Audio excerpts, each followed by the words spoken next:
Hey there, sleepy soul. Welcome to Sleepy Tales. Take a slow, deep breath. Let your body melt into the bed, maybe far away, maybe nearby. Wherever you are, I'm glad you're here.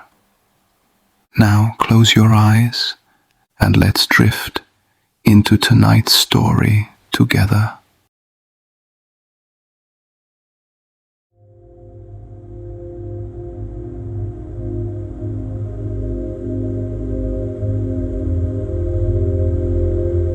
Tonight, as the gentle rain falls outside your window, let yourself drift into a warm and quiet place, a little bakery tucked away at the edge of a sleepy village. It is evening and the sky is soft and grey, with the sound of rain tapping gently on the roof.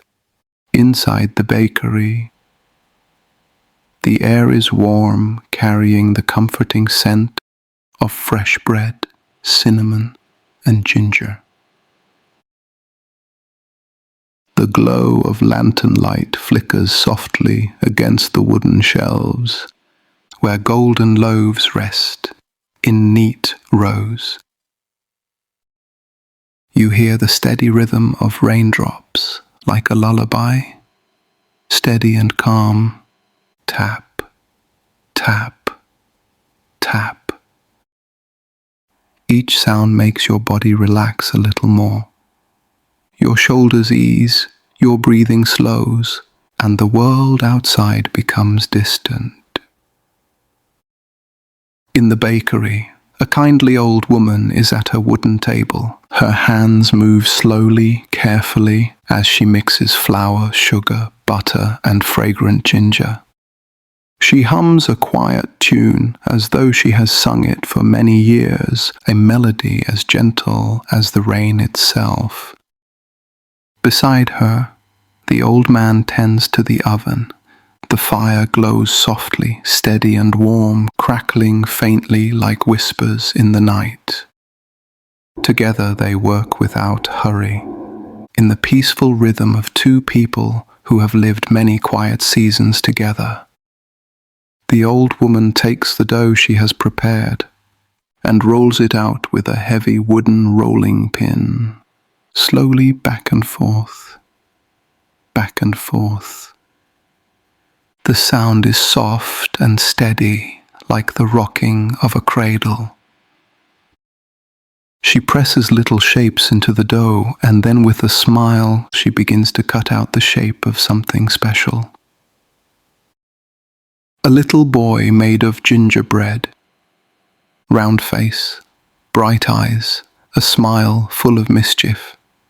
She adds tiny buttons of sugar, a mouth curved like laughter, and places him carefully onto a tray.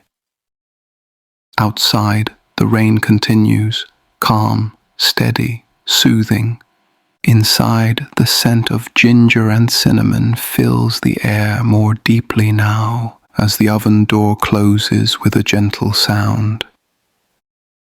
The gingerbread boy is placed into the warm oven and slowly, very slowly, he begins to bake. The oven glows softly and the scent of ginger and warm sugar spreads through the little bakery. The old woman leans closer, peeking through the small glass window in the oven door. She whispers gently as though speaking to herself. Just a little longer, and he will be ready. The rain outside continues to fall, soft and steady, like a gentle heartbeat in the night. And then, something curious happens. Inside the oven, the little gingerbread figure begins to rise. Not just from the heat, but with a spark of something magical. His sugar eyes blink slowly, curiously, as though waking from a very long dream. The gingerbread boy stretches his arms tiny and sweet and wiggles his legs. He looks around in wonder, and then, with a sudden burst of playful energy, he jumps right out of the oven. The tray rattles softly as he lands on the wooden table. The old woman gasps, her eyes wide but not afraid. Instead, she laughs, a gentle laugh filled with surprise and delight. The gingerbread boy grins up at her, his sugar button shining in the lantern light. And then, without a moment's pause, he runs, his little feet tapping across the wooden table, down the chair and onto the bakery floor. Tap, tap, tap. The old man turns in surprise. "Stop, stop, little one," he calls, his voice kind yet slow, as though he knows he will never catch such a lively creature. But the gingerbread boy only laughs, a bright, mischievous sound, and he sings in a voice as light as the rain. "Run, run, as fast as you can. You can't catch me. I'm the gingerbread man." The words echo gently through the bakery, not loud, not sharp, but soft, almost like a lullaby of mischief.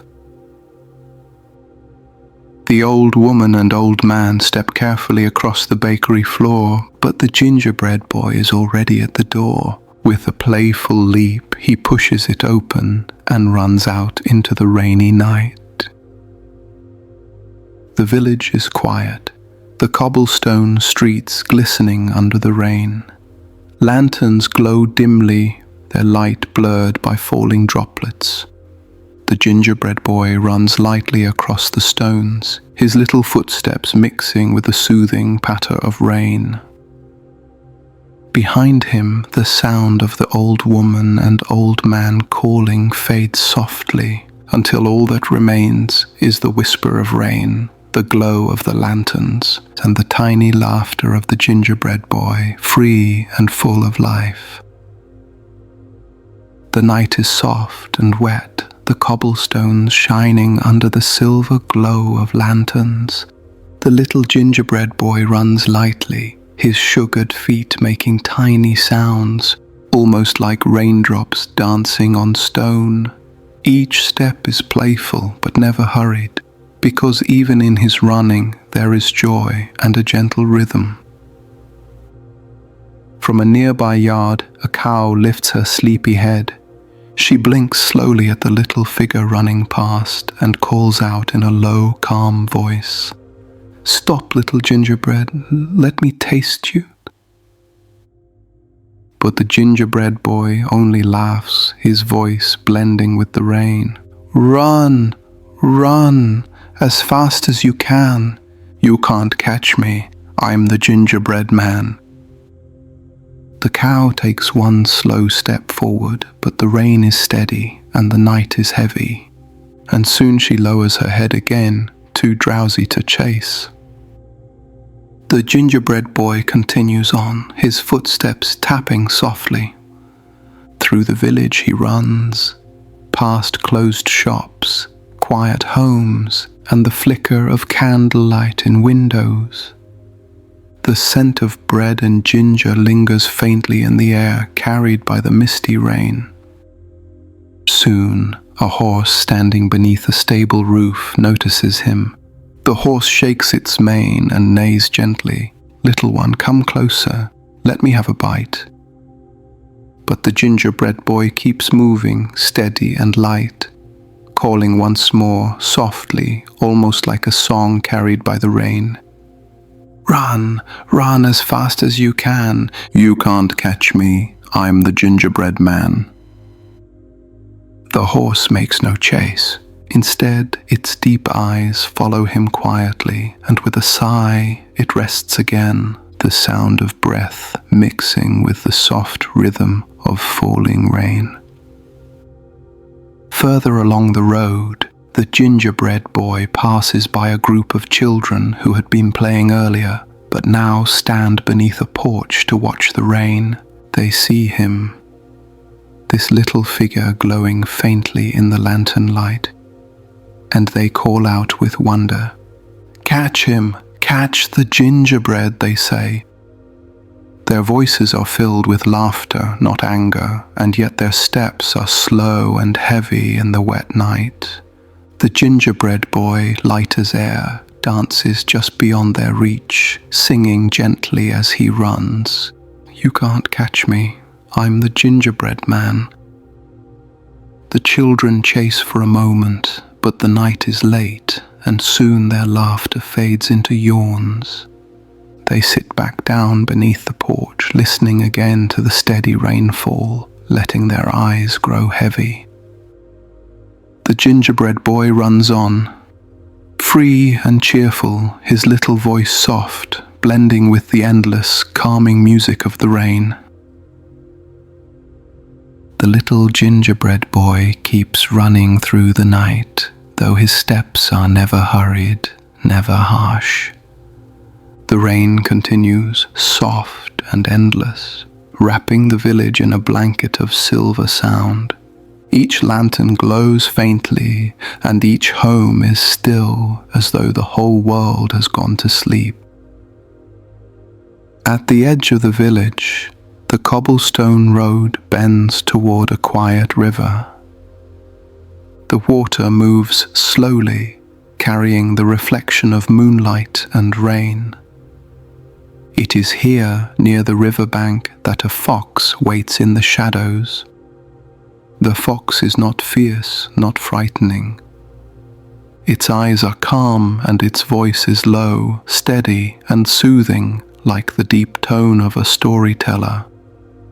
Little one, the fox says gently, where are you running to, on such a rainy night? The gingerbread boy slows, just a little, his sugar eyes blinking in the dim glow. I am running because it is what I was made to do, he replies softly, his voice blending with the rain. No one can catch me. The fox tilts its head, a small smile upon its face. Perhaps no one has caught you, and perhaps no one ever will. But the river is wide and the water is deep. If you wish to cross, you will need my help. The gingerbread boy looks at the water. The rain ripples across the surface, silver rings spreading outward, calm and endless.